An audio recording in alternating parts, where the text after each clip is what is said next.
والصلاة والسلام علیکہ یا رسول اللہ وعلی آلہ وصحبہ یا سیدی یا حبیب اللہ۔ السلام علیکم ورحمۃ اللہ وبرکاتہ۔ امید ہے ہم سب لوگ خیریت سے ہوں گے۔ کل کا ہمارا عنوان تھا بنی اسرائیل کا عبد، اور آج کا ہمارا عنوان ہے اللہ تعالیٰ پر بھروسہ۔ ایک شہر میں حاتم اسم رحمۃ اللہ تعالی رہا کرتے تھے۔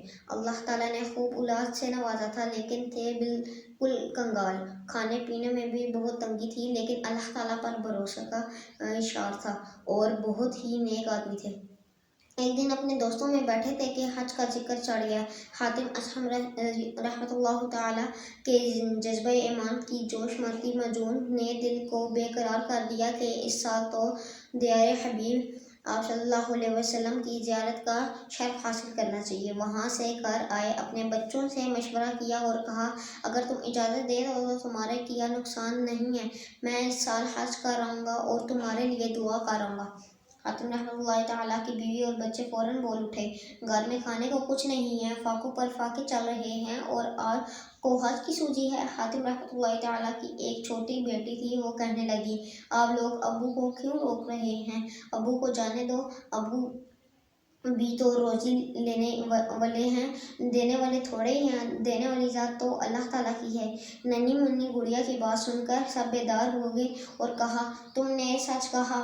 پھر بچوں نے کہا، ابا آپ جانا چاہیں تو آپ جا سکتے ہیں۔ جب لوگوں کو سفر حج کا علم ہوا تو پڑوسی اور دوست احباب سارے ہی برہم ہوئے کہ اس حالت میں حج کو گئے، گھر والوں پر فاقی اور خود حج کو چل دیے، تم نے کیوں اجازت دی؟ یہ باتیں سن کر گھر والے بھی اجازت دینے پر پشیمان ہونے لگے۔ سب کی ڈانٹ پیٹ ننھی گڑیا کو سننی پڑی کہ اگر یہ خاموش رہتی تو ہم اجازت نہ دیتے۔ ننھی گڑیا نے اپنے ننھے ہاتھوں کو آسمان کی طرف بلند کیا اور بے بسی کے عالم میں بھی بے بسوں کی پناہ دینے والی ذات کو پکارا، اے اللہ،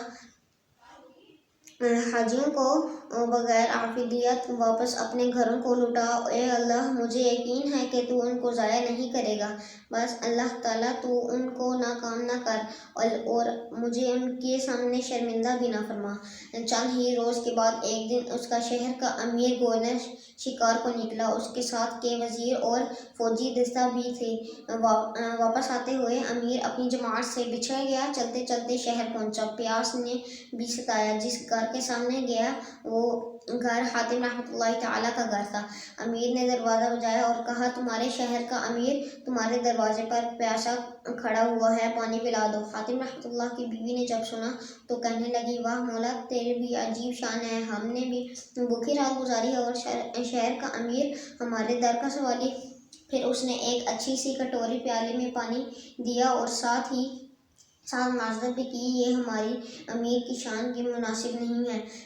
امیر نے پانی پیا، لیکن پانی کی مٹھاس اور شیرینی محسوس کر کے امیر نے کہا، یقیناً یہ کسی بڑے عہدیدار کا گھر ہے۔ انہوں نے کہا، نہیں، یہ تو اللہ کے ایک نیک اور غریب بندے کا گھر ہے جس کا نام حاتم اسم رحمۃ اللہ تعالیٰ ہے۔ اتنے میں امیر کے پیچھے پورا لشکر پہنچا۔ امیر نے اپنے لشکریوں کی تصدیق چاہی۔ وزیر نے فوراً کہا، جی یہ انہی کا گھر ہے، اور سنا ہے کہ وہ گھر والوں کی فاقی میں چھوڑ کر حج کو گئے ہیں اور گھر والوں نے بھوکے پیٹ رات گزاری ہے۔ امیر نے کہا، پھر تو ہم نے اس کو بہت تکلیف دی، اس وقت یہ بالکل مناسب نہیں تھا۔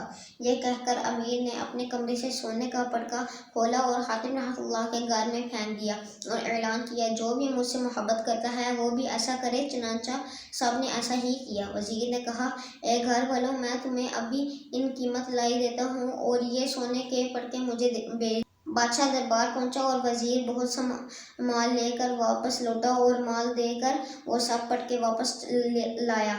ننھی گڑیا نے جب یہ دیکھا تو زور زور سے رونے لگی۔ گھر والوں نے کہا، بیٹا تم کیوں روتی ہو؟ تمہیں ابھی خوش ہونا چاہیے، اللہ تعالیٰ نے اپنے فضل سے مدد فرما دی ہے۔ ننھی گڑیا نے بڑوں سے بھی بڑی بات کر دی، امی جان، میں اس لیے روتی ہوں کہ میں رات کو بھوکے پیٹ سوئی۔ امیر نے ایک نظر ڈالی تو ہمیں مالدار کر دیا، اگر خالق کریم ایک نظر رحمت ڈال دے تو آئندہ کبھی کسی کے حوالے نہ کرتا۔ اے اللہ، تو میرے ابا جان پر نظر رحمت کی ڈال دے اور عافیت سے واپس لوٹا۔ رہی حضرت حاتم رحمۃ اللہ، تو اللہ تعالیٰ نے حج کے پورے سفر میں ان کو خوب مدد فرمائی۔ ایک عقیدت مند امیران کی خدمت کے لیے ہر وقت تیار رہتا تھا۔ جب حاتم اسلم رحمۃ اللہ علیہ جب اپنے گھر واپس آئے تو سب نے استقبال۔ حاتم نے ننھی گڑیا کو سینے سے لگایا اور اب دیدار ہو کر کہا، ایک قوم کے چھوٹے دوسرے قوموں کے بڑے ہوا کرتے ہیں۔ دوستو، ہمیں اس سے فائدہ ہوتا ہے۔ جی ہاں، ہمارے ہر چھوٹے بڑوں کاموں کے پورا ہونے میں اللہ تعالیٰ کی ذات پر مکمل بھروسہ ہی سب کچھ ہے۔ اسی طرح والدین کی آنکھوں کی ٹھنڈک بننے میں ہر قدم پر کامیابی ہمارے قدم چومنے لگے گی۔ امید ہے آپ لوگوں کو کوئی ویڈیو پسند آئی ہوگی۔ اگر آپ کو یہ ویڈیو پسند آئی ہے تو اس ویڈیو کو لائک کریں، شیئر کریں اور سبسکرائب کریں۔ میں آپ سے ملوں گا اگلی ویڈیو میں، تب تک کے لیے اللہ حافظ۔